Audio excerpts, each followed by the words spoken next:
This video was sponsored by Squarespace. Can you believe it? We're already doing yet another 24-hour challenge. This one I'm a bit more excited for because it is genre-based. That's right, I'm going to attempt to read as many genres as I possibly can in 24 hours. I do have 4 books here that I plan on reading, or at least want to read. We have 4 different genres here. So, without further ado, let's introduce you to the first book. All right, literally best genre ever. Larry McMurtry's Terms of Endearment. It's so good to be picking up another Larry McMurtry book. I love his writing, I love his stories, I love his characters, and it just feels right. And this is the longest book I have waiting for me. Yet another 24-hour challenge begins. Ian, right there, I wanted like a kind of a sound. Make it happen. Guys, I don't even know what that was. I'm sorry if that didn't make any sense. Here I am again, depriving myself of sleep in order to read more books, all at the expense of my mental and physical health. Well, here goes nothing.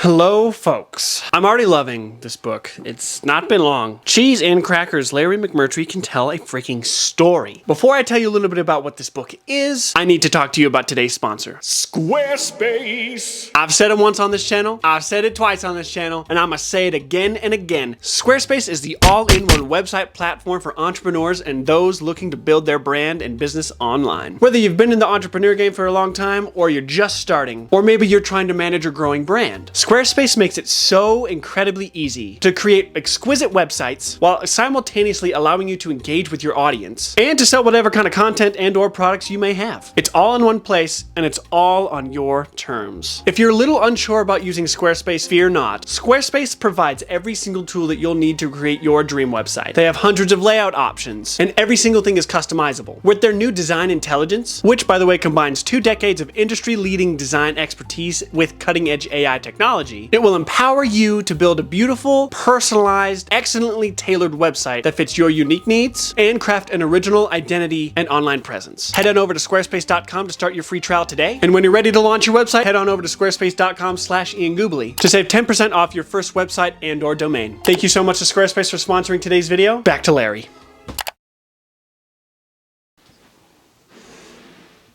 Hello, where are we at? Focus, you darn thing. Oh, come on, come on.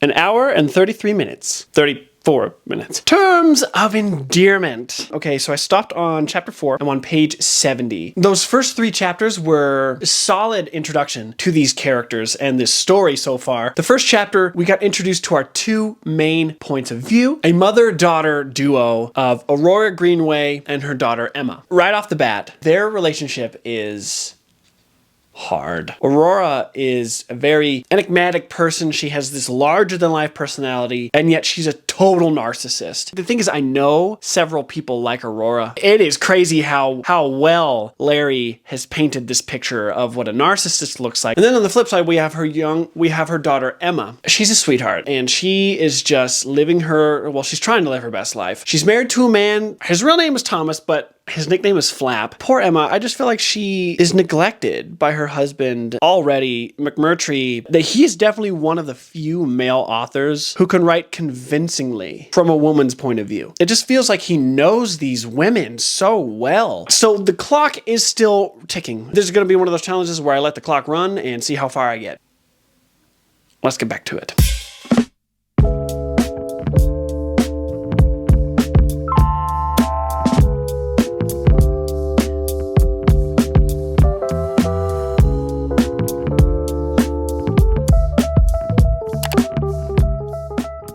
This book is great. All right, we're over the 4-hour hump, and I'm sitting at page 156 on chapter 8. That's a pretty good progress, I'd say. I love the characters of this book. I think that's one reason why I'm drawn to Larry McMurtry in the first place, is that he's a character-first author. He does not pontificate with these long expository paragraphs. He doesn't drown out the beauty of his characters through long-winded, detailed monologues to the reader. He lets them speak for themselves. He just has a gift for bringing people and characters into vibrant life. It only takes a chapter or two for you to really get it, to really get these characters and understand them. He layers it on as he goes. For instance, Aurora. In the beginning, I was very judgmental of her, but there's more to her than meets the eye. She definitely is a woman who makes her entire world orbit around her. There are glimpses of charity and friendship. She also is excessively charming. She's not even a real character, and the way that Larry has her interact, especially with men, I mean, she charms almost every single man that she comes in contact with. We haven't seen Emma in a while. I love his writing. I love his books. If there's one author besides,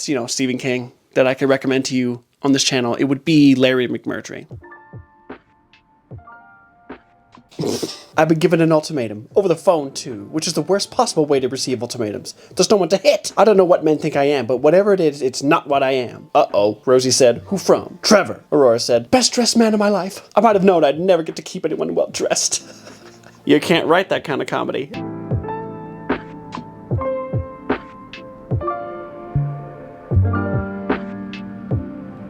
Dude, the lines in this book. Ordinary things seem to be slipping away, one by one. Pretty soon, so many of them would be gone that life just wouldn't be life as she knew it. And the prospect of life being completely unfamiliar was very upsetting.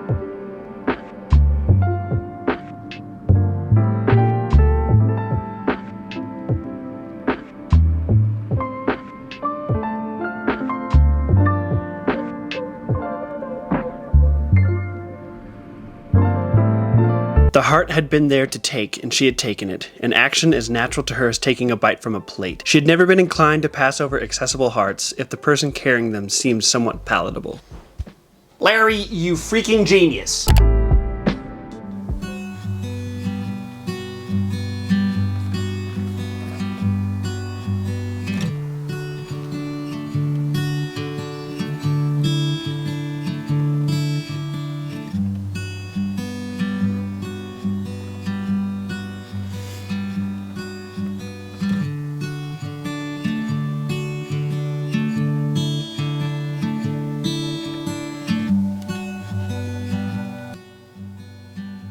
Jeez.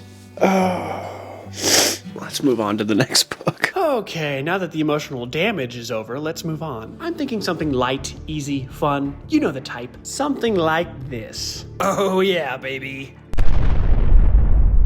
Ooh. Hey, crime fiction. This'll be fun. The next genre I want to tackle for this video is crime fiction. I'm going to look no further than the master of crime noir fiction himself, Richard Stark. The Parker series. This is book 2 in what is known as the Parker novels, or the Parker series. The Man with the Getaway Face. If you've been a long time viewer of the channel, you may remember back in May, I read my first Parker novel, which was The Hunter. We're introduced to Parker. Well, he's a sociopath. And that's kind of what sets Richard Stark's series and crime fiction apart from others of his day. In the early 60s, people were not writing crime fiction from the viewpoint of the bad guy or the anti-hero. And so that's why these books are so widely regarded as some of the best. And after the emotional damage that I just went through with freaking terms of endearment, I needed something a little bit more fast-paced and more edgy. Before I go anywhere, let me update you on our time. It is 2:17 in the morning. We are 10 and a half hours into this challenge. Without further ado.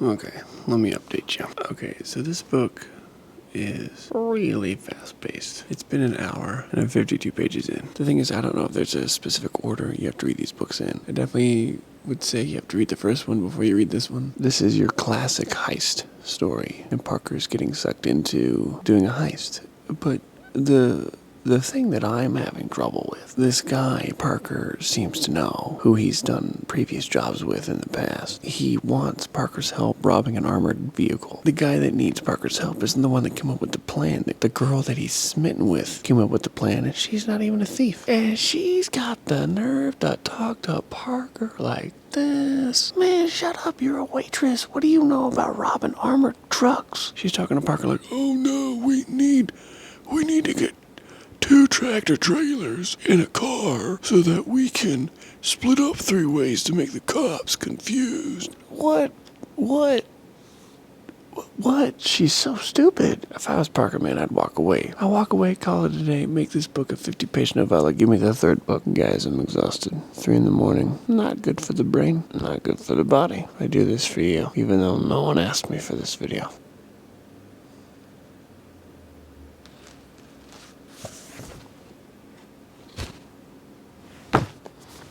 Crap. The man with the getaway face. I finished it in 3 hours. Crime fiction taken care of. Crime fiction taken care of. Let's move on to the 3rd genre. Oh yeah, it's about science time. fiction. I wonder what he picked. Ian had a really funny montage, had a really funny voiceover about how, like, exhausted you are, like, really tired. Because it's 5:15 in the morning. Do something really funny with the shots you're about to film. Or not. Whatever floats your boat. I'm gonna be real honest. I don't remember filming this footage at all, but I'm not gonna let that stop me from making a smooth transition. Is he gonna say anything? Or just stand there and... Oh.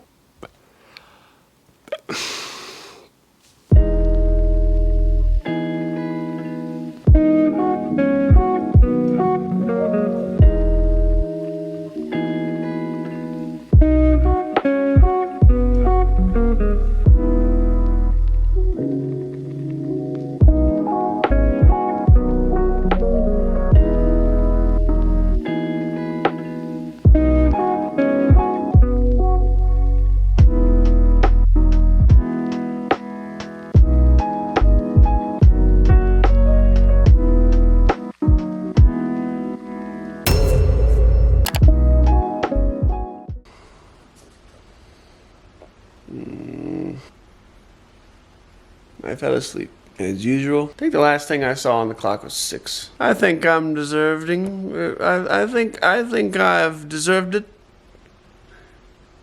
Right? You have to stay up. Well, guess what? Oh, focus. There it is. I know every time I do this challenge. Oh my gosh, focus. There's no light. Turn it on, please. Just blind me. Let's just get it over with. Sweet, merciful Mother Goose. This is torture. This is absolute torture. That's how far I got in Slaughterhouse 5. Only 29 pages. It's good for what it is so far. I don't know. He's funny. I like how quippy he is. I can't think. I will resume with you when I've done other stuff and feel like talking.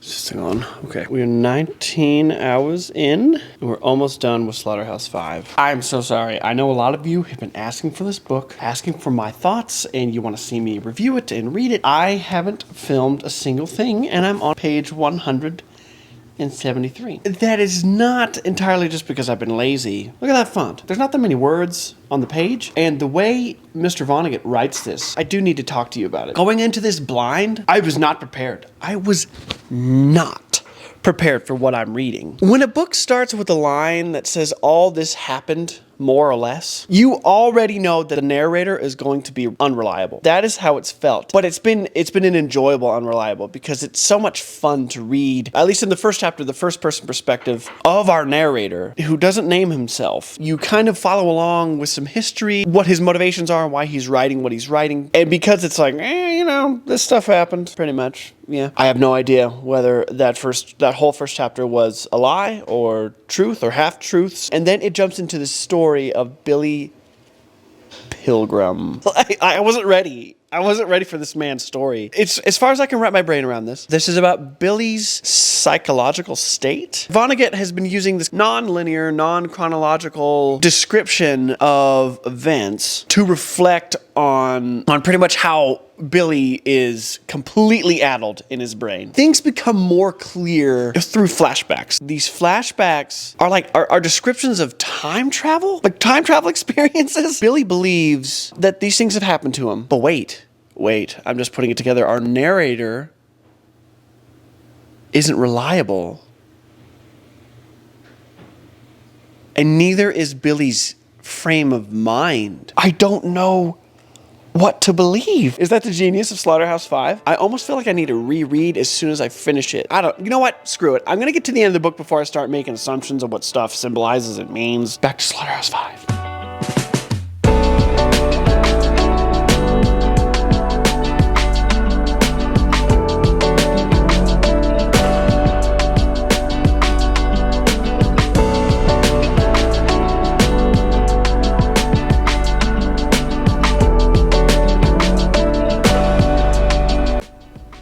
Oh, hey, look at that. Now I know what Slaughterhouse-Five means. Schlachterfünf. Schlachterfünf. German, bro.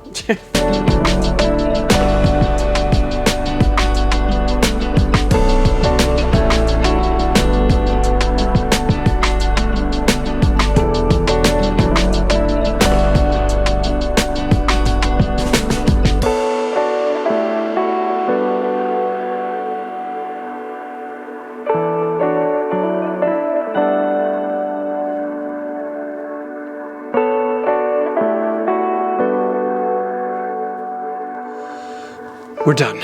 We are done with the science fiction book. Yet another genre tacked off the list. Slaughterhouse-Five. I have one more book goal, which I don't think I'll be able to finish, but I'm still gonna try. I mean, come on. I'm not gonna quit right before I get to the finish line. I don't know. I'll formulate my thoughts near the end. This may be a book that I don't rate yet until I reread it 4 or 5 more times, because I really want to get the genius of this book, because I will say it's very genius. All right, let's get into our fourth and final genre.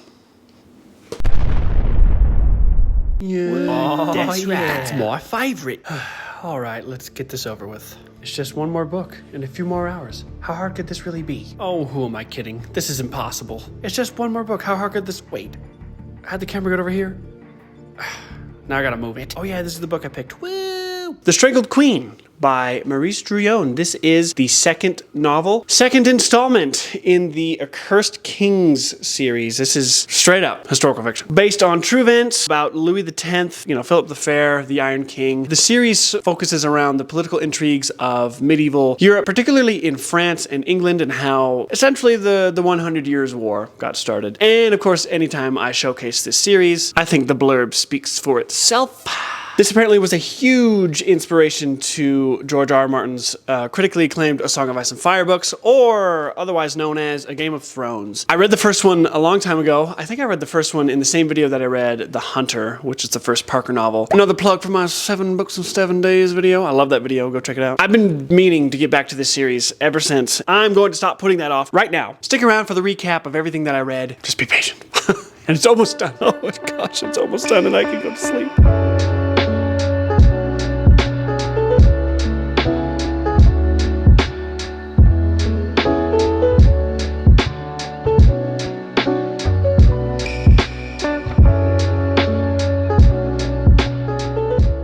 Man, these people are sick. Royal rich people, back in the day, thought they could just do whatever they wanted, even to each other. Picking up where we left off in the first novel, well, after certain events, we're now revisiting these characters 7 months later. It's disgusting, the lengths some of these people are willing to go just to satisfy their own battery just died on me. Holy. Back to normal? Okay. Anywho, we got cousins touching up on cousins. Now, thankfully, there's a little family tree. Where exactly do they fall? Oh, This dude's not even that important when it comes to the family tree. Oh, that is hilarious. So when they say cousin, what are we talking? Are we talking removed cousins? Are we talking third, fourth, fifth cousins? Obviously, they're not first cousins. Why do I say obviously as if I know what I'm talking about? Maurice Druon. His politics are superb. Definitely see the influence that he had on George Martin, who of course had influence on every fantasy writer that's come after him. We owe a lot, us fantasy fans, and we don't even know it. I don't know the last update, but there you go. That didn't work.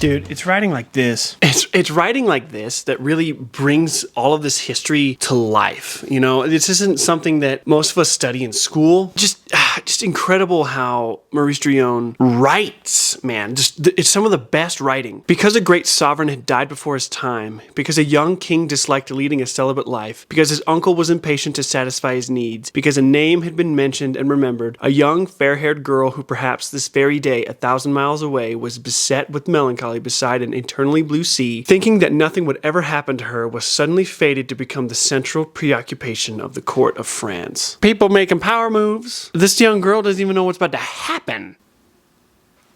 Wait, is a girl gonna become queen? Is she the one that gets strangled?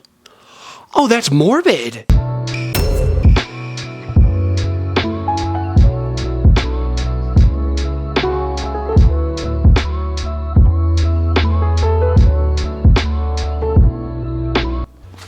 Dude, Druon strikes again! Men who love power are not only dominated, as is generally supposed, by an appetite for wealth and honors. Above all, they are influenced by an objective taste for the creation of events, for controlling their occurrence, for acting upon the world with effectiveness, and for being always in the right. Wealth and honors are no more than the signs and tools of their influence. I mean, is he wrong?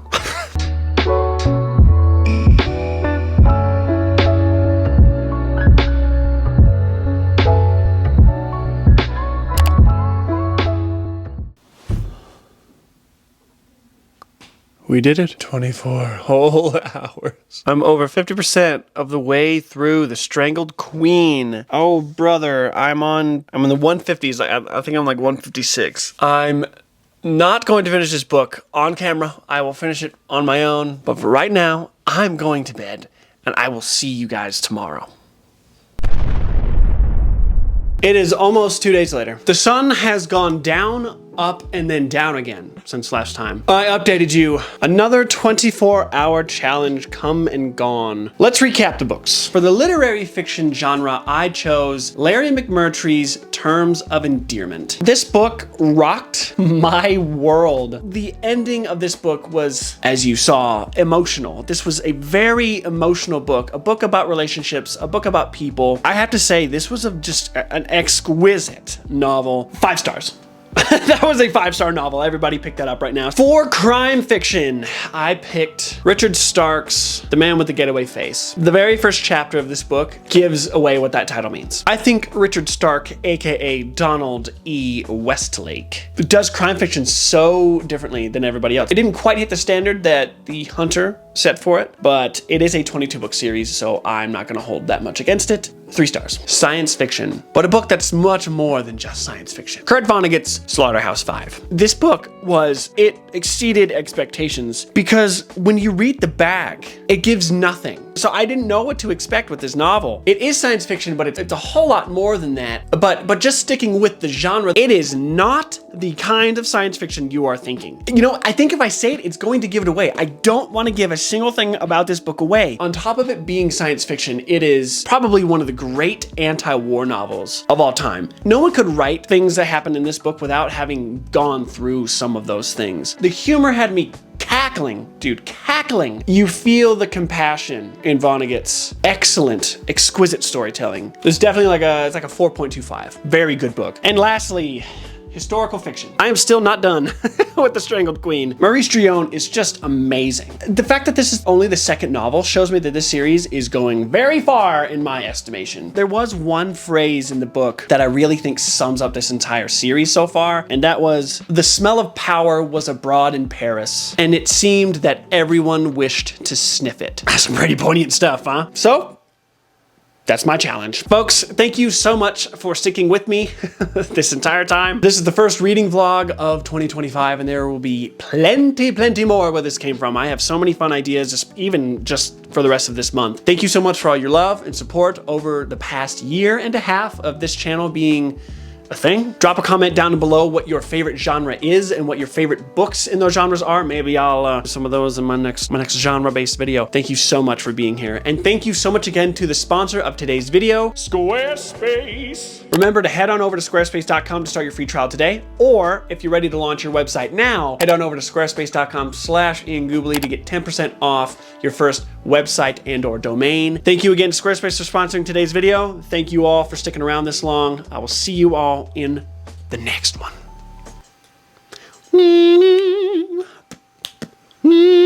I don't even know if I'm going to use that song to cancel it out. Bye.